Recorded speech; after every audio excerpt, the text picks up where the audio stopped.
নমস্কাৰ এই মুহূৰ্তত আহি পৰিছে ৰাজ্যখনৰ বাবে ৰাতিপুৱাৰ কেইবাটাও বিগ ব্ৰেকিং নিউজ। আজি ২৭ জুন অসমৰ লগতে ভাৰতৰ বিভিন্ন প্ৰান্তৰ পৰা এনে ধৰণৰ খবৰসমূহ নিতৌ চাবৰ কাৰণে চেনেলটো সাবস্ক্ৰাইব কৰি ভিডিঅ'টোত এটা লাইক কৰি দিব। এই মুহূৰ্তত জনাই আছো এটা ব্ৰেকিং নিউজ। 10 জুলাইৰ ভিতৰতে গোৱালপাৰা খালী কৰিবলৈ প্ৰশাসনৰ তৰফৰ পৰা নিৰ্দেশনা দিয়া হৈছে। কংগ্ৰেছজনক শ লোকক পুনৰ উচ্ছেদ চলোৱাৰ ঘোষণা কৰা হৈছে।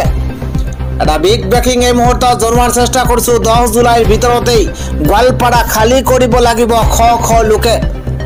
পুনৰ গোৱালপাৰাত চলিব প্ৰশাসনৰ বুলডোজাৰ। এটা বিগ ব্ৰেকিং হাছিলা বিলৰ পাছতে এইবাৰ কৃষ্ণাইত চলিব বৃহৎ উচ্ছেদ অভিযান। বাইকান সংৰক্ষিত বনাঞ্চলৰ ভিতৰত থকা সকলো অবৈধ বাসিন্দাক স্থান খালী কৰিবলৈ নিৰ্দেশনা দিয়া হৈছে। এই মুহূৰ্তত ডাঙৰ খবৰ, জিলা প্ৰশাসনে বান্ধি দিছে 10 জুলাইৰ শেষ সময়সীমা। মাইক যোগে ঘোষণা কৰিছে ইতিমধ্যে প্ৰশাসনে।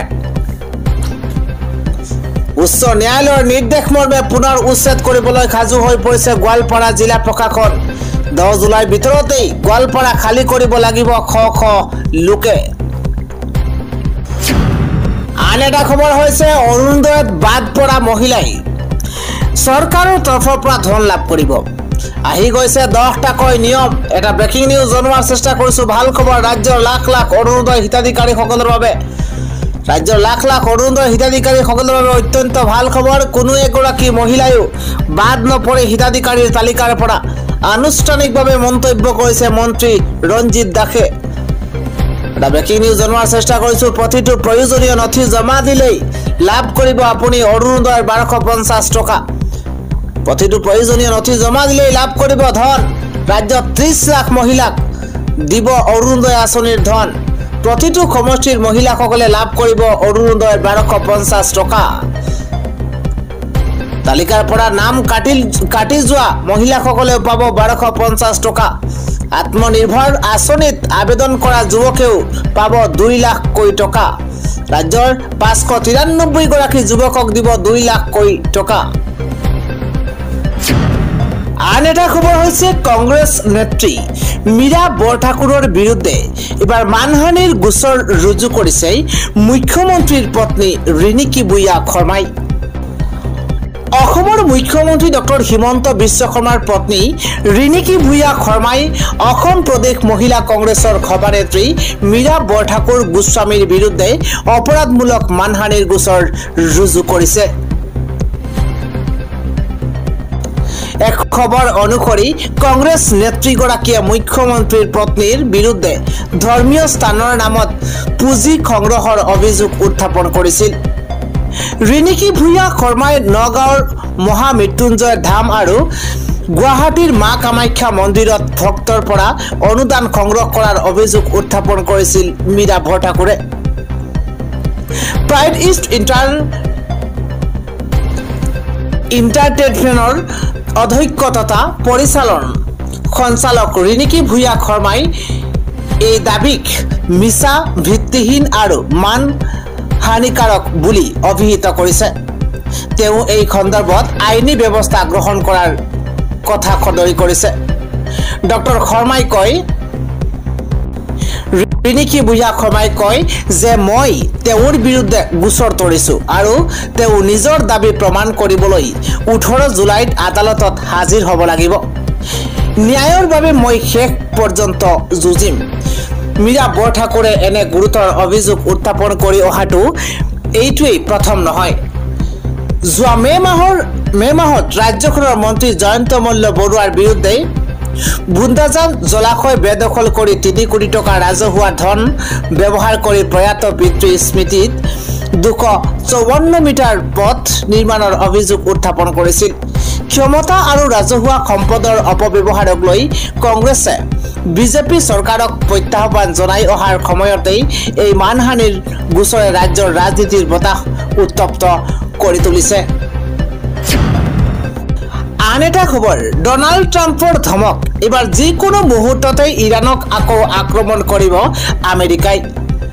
ৱাৰ ব্ৰেকিং এই মুহূৰ্তত জনোৱাৰ চেষ্টা কৰিছো। পুনৰ ভয়ংকৰ যুদ্ধ আৰম্ভ হ'ব ইৰাণ আমেৰিকাৰ মাজত।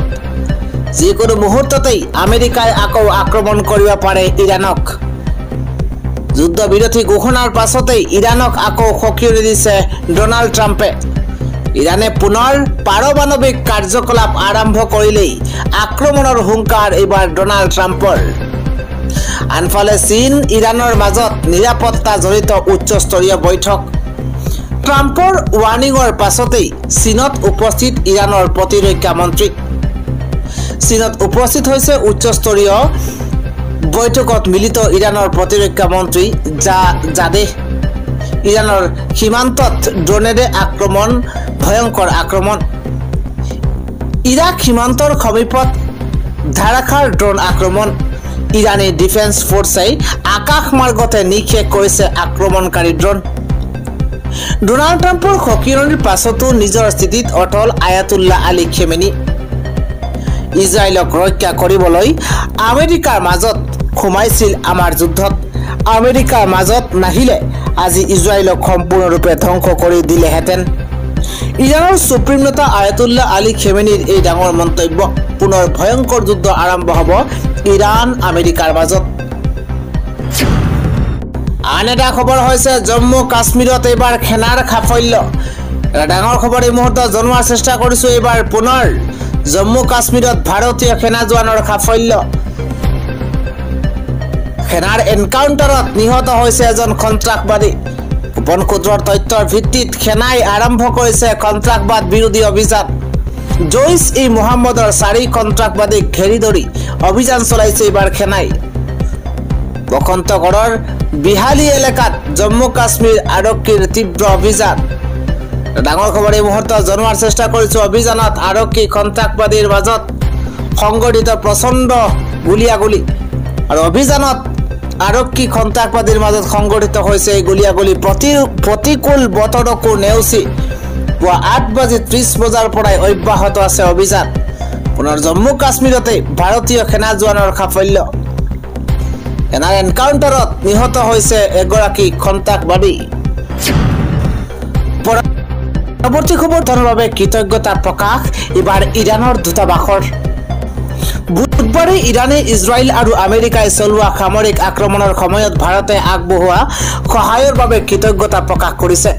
ইৰাণৰ দূতাবাসে ভাৰতৰ নাগৰিক, ৰাজনৈতিক দল আৰু প্ৰতিষ্ঠানসমূহৰ পৰা লাভ কৰা প্ৰকৃত আৰু অমূল্য সমৰ্থনৰ বাবেই প্ৰশংসা কৰে যদিও ভাৰত চৰকাৰৰ কথা পোনপটীয়াকৈ উল্লেখ কৰাৰ পৰা বিৰত থাকে। উল্লেখযোগ্য যে দেওবাৰে আমেৰিকাই ইৰাণৰ 3টা পাৰমাণৱিক স্থানত বোমা নিক্ষেপ কৰাৰ পিছত সংঘাত তীব্ৰতৰ হৈ পৰিছে। মাৰ্কিন ৰাষ্ট্ৰপতি ডোনাল্ড ট্ৰাম্পে মঙলবাৰে ইৰাণ আৰু ইজৰাইলৰ মাজত যুদ্ধবিৰতি ঘোষণা কৰাৰ পাছত বুধবাৰৰ পৰা যুদ্ধবিৰতি কাৰ্যকৰী হয়। নতুন দিল্লীয়ে যুদ্ধবিৰতিক আদৰণি জনাই পৰিস্থিতিক সমাধানত সহায় কৰিবলৈ আগ্ৰহ প্ৰকাশ কৰিছে।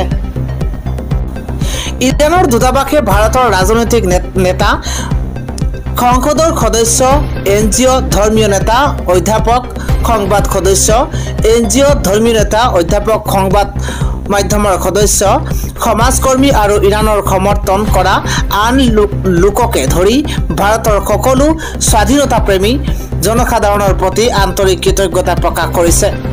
ইয়াত কোৱা হৈছে যে সামৰিক আক্ৰমণৰ সময়ত শান্তি সমাৱেশত সমৰ্থন আৰু অংশগ্ৰহণৰ বাৰ্তাই ইৰাণৰ জনসাধাৰণক উৎসাহিত কৰিছিল। দূতাবাসে লগতে কয় যে আক্ৰমণৰ মাজত ইৰাণৰ জনসাধাৰণৰ স্থিতিস্থাপকতাই তেওঁলোকৰ গৃহভূমিক সুৰক্ষা প্ৰদান কৰে আৰু আন্তঃৰাষ্ট্ৰীয় আইন উলংঘনৰ বিৰুদ্ধে প্ৰতিৰোধ প্ৰদৰ্শন কৰে। তেওঁলোকে জোৰ দি কয় যে ইৰাণৰ প্ৰতি সমৰ্থন কেৱল ৰাজনৈতিক স্থিতি নহয়, ই ন্যায়, বৈধতা আৰু বিশ্ব শান্তিৰ মূল্যবোধৰ বাবে থিয় দিছে।